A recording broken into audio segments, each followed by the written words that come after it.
Auto డ్రైవర్ల ఐక్యత, auto డ్రైవర్ల ఐక్యత, ఆటో డ్రైవర్ల ఐక్యత.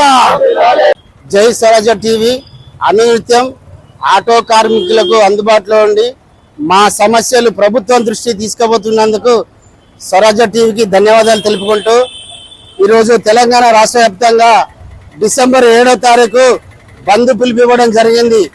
ఈ బంద్లో భాగంగా ఈరోజు వరంగల్ చౌరస్తాలో పోస్టర్ ఆవిష్కరణ చేయడం జరిగింది. రాష్ట్ర ప్రభుత్వము డిసెంబర్ 7వ తారీఖు సంవత్సరం నుండి 2వ సంవత్సరం అడుగు పెడుతున్న సందర్భంగా రాష్ట్ర ప్రభుత్వాన్ని విజ్ఞప్తి చేస్తున్నాము. తెలంగాణ రాష్ట్ర వ్యాప్తంగా 6,50,000 మంది పైచీలకు ఆటో డ్రైవర్ల జీవనోపాధిని కాంగ్రెస్ ప్రభుత్వము కుందేలుగా చేసింది. వాస్తవంగా మీరు మహాలక్ష్మి పథకం పెట్టి ఉచిత బస్సు ప్రయాణం వల్ల మేము నష్టపోయినాం, కానీ మహిళలకు మేము వ్యతిరేకం కాదని ప్రభుత్వానికి విజ్ఞప్తి చేస్తున్నాం. ఎందుకంటే రాష్ట్ర వ్యాప్తంగా ఉన్న ఆటో డ్రైవర్లు ఈ ఉచిత బస్సు ప్రయాణం వల్ల మేము ఇబ్బందులు పడుతున్నాం. ఎందుకంటే ఆటో డ్రైవర్లు ఫైనాన్సులు కట్టలేక, కుటుంబాలను పోషించలేక, పిల్లల ఫీజులు కట్టలేక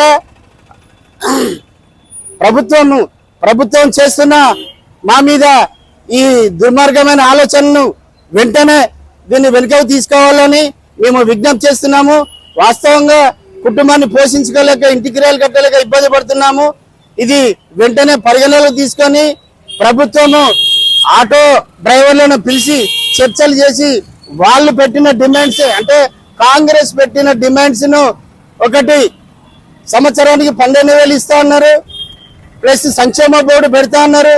ఈ 2 హామీలు అమలు చేయాలని మేము ప్రభుత్వాన్ని డిమాండ్ చేస్తున్నాము. వాస్తవంగా ఈ ఉచిత బస్సు ప్రయాణం వల్ల మా ఆటో డ్రైవర్లు రాష్ట్ర వ్యాప్తంగా 70 మంది ఆత్మహత్యలు చేసుకోవడం జరిగింది. ఈ ఆత్మహత్యలు కూడా ప్రభుత్వ హత్యలుగానే మేము గుర్తిస్తున్నాం. ఎందుకంటే ఇప్పటి వరకు చర్చలు చెప్పి వారి సమస్యలు పరిష్కరించకుండా కాలయాపన చేస్తున్నారు. ఇప్పటికే మేము దుర్భర జీవితాలు గడుపుతున్నాము. ఇవి పోవాలంటే ఖచ్చితంగా ప్రభుత్వం పిలిచి చర్చలు పెట్టి మా వైపు నుంచి ఆలోచించి మా సమస్యలు పరిష్కరించాలని ప్రభుత్వానికి విజ్ఞప్తి చేస్తున్నాము. ఎందుకంటే మానవతా దృక్పథంతో ఆలోచించాలని మేము కోరుకుంటున్నాము.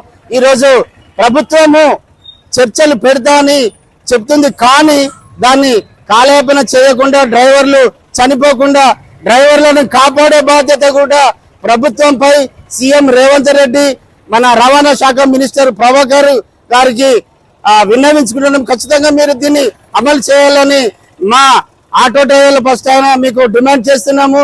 రేపు జరగబోయే 7వ తారీఖు డిసెంబర్ 7వ తారీఖున ఖచ్చితంగా రాష్ట్ర వ్యాప్తంగా ఉన్న ఆటో డ్రైవర్లంతా ఐక్యతతో మన డిసెంబర్ 7వ తారీఖు విజయవంతం చేయాలని ప్రతి ఒక్క ఆటో డ్రైవర్ కు విజ్ఞప్తి చేస్తున్నాము. ఇందులో ఈ రాష్ట్ర వ్యాప్తంగా ఉన్న, తెలంగాణ రాష్ట్ర వ్యాప్తంగా ఉన్న ఓలా, ఊబర్, ర్యాపిడోను ఖచ్చితంగా వ్యతిరేకించి ప్రభుత్వమే చర్యలు తీసుకొని తెలంగాణ రాష్ట్రంలో దాన్ని నిషేధించాలని ప్రభుత్వానికి మరీ విజ్ఞప్తి చేస్తున్నాము. ఇటు ఓలా, ఊబర్, ర్యాపిడో, ఇటు ఉచిత బస్సు ప్రయాణం వల్ల మేము చాలా దెబ్బతిని మా డ్రైవర్లు చనిపోతున్నారు. మీరు ఇంకా లేట్ చేస్తే కూడా చాలా ప్రమాదంలో పడి డ్రైవర్లు చనిపోయే అవకాశం ఉన్నదని ఖచ్చితంగా మీరు దీన్ని వెంటనే చర్చలో పిలిచి మమ్మల్ని మా సమస్యలు పరిష్కరించాలని ప్రభుత్వానికి హెచ్చరిస్తున్నాము.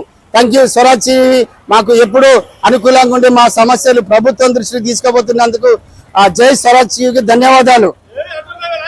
వర్ధిల్లాలి, వర్ధిల్లాలి, విజయవంతం చేయాలి, విజయవంతం చేయాలి, వర్ధిల్లాలి, వర్ధిల్లాలి, విజయవంతం చేయాలి, విజయవంతం చేయాలి, విజయవంతం చేయాలి.